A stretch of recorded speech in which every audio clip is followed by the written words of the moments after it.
Hello, I'm Richard Vobes, the Bald Explorer, and I'm on my quest for England. Now, as you know, we're all in lockdown situation, and as we record this, the government have been particularly strict about the weekend that we're recording this, that no one is to go out. So I thought, how can I get some more videos out when we're in such a difficult situation?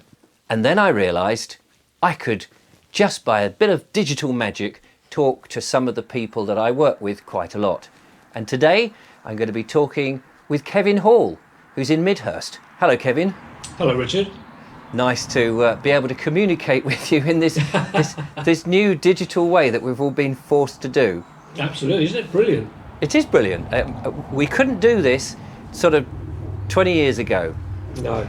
Anyway, the reason I wanted to talk to you, Kevin, and people may recognise you from many of the walks that we've done and some of the live shows and things. But it's not that I wanted to talk to you, because I know that your family is connected with the forestry industry, and we do lots of history, heritage, nature and landscape. So I wanted to find out a bit more about your family and what it is they did. And I know that you've also got some interesting artefacts to show us. Oh, I have indeed, yes. The things that I'm going to show you are all the tools, or some of the tools, that my father used when he was working in the woods. So tell us what he did.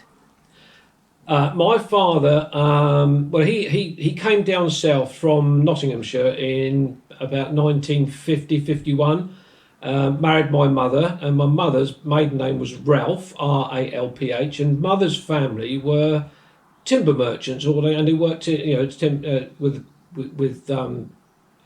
they got a sawmill, but the sawmill that they had was the first automated sawmill, I believe, was in the whole of the south of England. Wow! And when you say automated, by mechanical means in terms of electricity? Yes. And when they first had it fitted, it was uncovered. Right. But after a period of years, they had a framework and a roof and a sides put over the top of it, so the men that were working it were protected from the elements. Yes.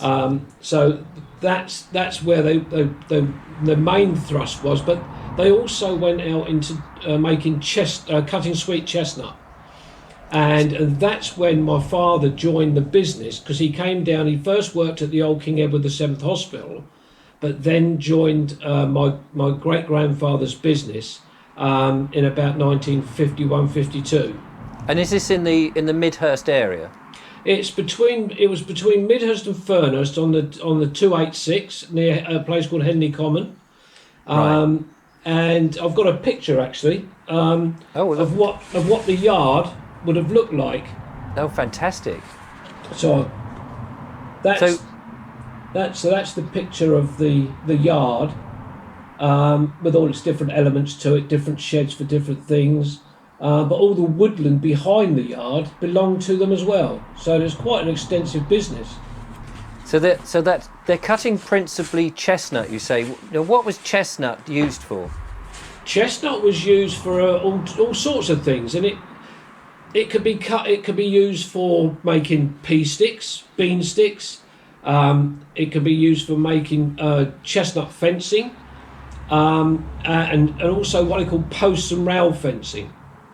Post and rail. Yeah, post and rail. You machine out posts of about 5 inches by 4 inches. They would have holes mortised into them, and then the chestnut rails would be inserted into the slots in the posts at about 2 or 3 meters width. But each rail had to have the point of the V upwards.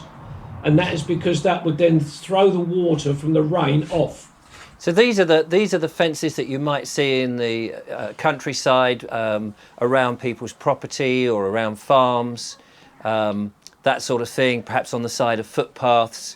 And absolutely. They're what you're calling rails. Are they the vertical poles? No, the post and rail fencing. The rails were horizontal. Right. Okay. In the chestnut fencing. Yes. The pale lengths would be vertical. Oh, I see. Yes. Okay. And they can either be temporary fencing or permanent fencing. and they used to come in varying heights from about 3 foot up to 6 foot. Right. Now I know, I mean, because you were mentioning about them being the correct way round for rain protection, or to stop the wood from getting rain in the grain and then consequently rotting too early. And I know that when we're on walks, you often see various of these chestnut fencing, and you curse because you know they've been put in the wrong way round. Yes, the quite often what people do, they'll buy the fencing and they'll put it up themselves. And what they do is they put the points to the ground, and they think that is to stabilise the fence. It's not. They've put the fencing up the wrong way. Points should always be upwards, because that again throws the water off. Yes, because the raindrops hit it and it gets taken to the side rather than going into the grain. Yes, exactly. So your dad came down and started to learn this process, and when you were born, you used to join him and help out, didn't you? I did. when I was sort of 5 or 6 years of age, I would be taken out in the yard's lorry, and I would spend hours working out in the woods with my dad, and I loved it. It was just great. Yes. Absolutely fantastic. What sort of things would your dad let you do? He wouldn't let me touch the tools. Because I can tell you particularly one tool that I've got in front of me, which is called a billhook, is still as sharp now as when my dad last used it. And I'll just show you what the billhook looks like. Yeah, please do. And that's the billhook. Wow. And that is for cleaning. Yeah, when the chestnut is cut and it's being readied for cutting into lengths. This would be to take the small branches off the sides. But as I say, it is still as sharp now than the last time my dad used it. And presumably they would sharpen the instruments themselves? Yes, they would. Yeah. Yes. And in fact, just in front of me, I'll just lean forward and get it. In fact, I broke this earlier on, which I'm very angry about. And that is a sharpening stone. Oh, right. And my dad used to use that for sharpening his billets and his cleaving froes. So yeah, it's they used to sharpen everything themselves. So they were pretty much a self-contained unit in the woods, doing what they had to do. Oh, absolutely. What other tools have you got there, and memorabilia from your father? Well, I've shown you the billhook, but I'll show you this one. Now, this isn't a complete one. Now, this is an old fag hook, and what they used to do with I'm assuming you know what a fag hook is, Richard. I should just remind the viewers that not only can I not see what you're holding up at this stage until I edit the thing together, so I'm nodding as if I'm going, I have no idea what a fag hook is. A fag hook is what you used to use for cutting long grass. Ah, right. So like a what's the other thing? The reaper thing that they would. Yeah, like a scythe. A scythe. That's the word. Yeah. Well, this is a very much a small version of that. But what they used to do is they used to tie rag round either end of it, and then they would use. I'm just demonstrating slightly now. Then they used to drag it down to take the bark, or the rind, as we called it, off of the lengths of chestnut, sweet chestnut. Gosh. And that was all, as I say, everything was done by hand. But also in front of me, I've got two different, what they call cleaving froes. And fro is spelled F-R-O-E. Yeah. And I'm holding them up now. So you've got two different sorts. Although they look the same, the blades are actually shorter. And what were they used for? They were used for splitting the chestnut to make pale lengths. And what you would do, you'd have you'd have them cut into lengths, whether it be 3 foot up to 6 foot, and you'd have what they call a cleaving frame, which was like you'd have 3 posts of chestnut driven into the ground vertically, and then you'd have a triangular frame made where each length of chestnut would be slightly above the other one, and you would then put the chestnut pole in between them to start splitting them down. The first bit you cut, when you've got, say, for argument's sake, a 6-inch round chestnut length of say 4 foot. It would stand in the cleaving frame vertically, and then you would put one of these cleaving throws in, which I'm demonstrating now. Okay. And you'd have an old bit of chestnut wood, which you'd shape into a club, and you would drive it into the top of the wood. That would then split it down, and then you can use the cleaving frame to then split the rest of the power lengths out. Right, wow. But there was a real art to it, because if you came to a knot in the wood, you would have to turn it around so that the knot is facing upwards, and then you'd use the cleaving throw to manoeuvre it past the knot in the wood. Gosh, so, I mean, these old traditions, these old skills, which go back generations and generations, it's so sad to think that most of this is dying out now. Well, it is. There's still guys going out into the woods, and I'm trying to think of the name of a chap that's written books. It's slipped my mind, but he has trained up a lot of young guys that are interested in working in the woodland, and but so you've still got guys going out there, and they're cutting their bean sticks and pea sticks and chestnut and things like that. But one thing that really annoys me nowadays is when they've trimmed up all the timber, they leave everything in piles of timber everywhere, of the offcuts. They don't burn it up. They say it's good for the insects and wildlife. Right. Whenever my father was working out in the woods, nothing was ever left. It was all burnt up, so it was left tidy. Yes. I suppose because we've got more people in the country now, there's not so much of the country's more open to the public. People go out there more. Yeah. Perhaps the reduction in nature and insects and things, they need these little habitats for them. Whereas when your father was doing his work, there were much more countryside, and in the 50s, that wasn't so much an issue. But I can absolutely get it. Your father was proud of his work, tied it up, and almost made it like they weren't there. Yeah. I've just got one more thing to show you, Richard. Yeah, please do. And it's very heavy. Oh, blind! I can hear. And that is an axe. Oh, right. Now, to wield that day in, day out, to cut the chestnut, where you cut it off down at the stump, you can imagine just what the guys had to go through. Now, my father ended up with an acutely bad back, where his back was worn out. Now, they used to use these for years until chainsaws came in.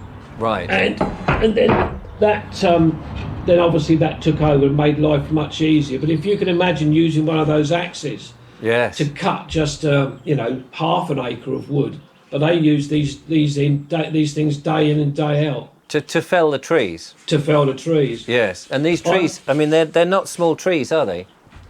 They usually cut at about 20 years old. Right. Much younger, of course, if you're making bean sticks or pea sticks or something like that. Yes. But usually about 20, 25 years in age before, because they've got to get to the right size. Yes. So the girth of the tree is reasonable. So you're hacking these trees with that dirty grey axe. Oh yeah, absolutely. Yeah. You certainly know you've been working at the end of the day. Absolutely. I'm just going to hold up a photograph, Richard. Now, that is when my dad, now bearing in mind my dad started in 1951-52, this is a photograph of my dad being trained to do exactly what I've been talking about, cleaving the powlings. Right. And in the background there's a tent, for laughably called a tent, which is a canvas, tarpaulin canvas, with my grandfather in there. So he's working away in there while the two men are outside. That's amazing. You must be very proud of your family and what they've done and the skills that they've acquired. Oh, absolutely. Absolutely. Yeah, the big, I think one of the saddest things was when the business had to be sold off many years ago. They got into financial difficulties and the business had to be sold. But I actually did work in the yard in the sawmill, Right. And I've got another photograph here, which is of the sawmill, with a log on the trailer, and the saw that you see there is the one that I used to use. Gosh. When the building trade went through a slump. My grandfather very kindly gave me a job, and that's what is called a through and through saw. Through and through. Yeah, which you that's where you make your posts and things like that. Amazing. But on one occasion, that saw hit, and I think I told you this story. Yes.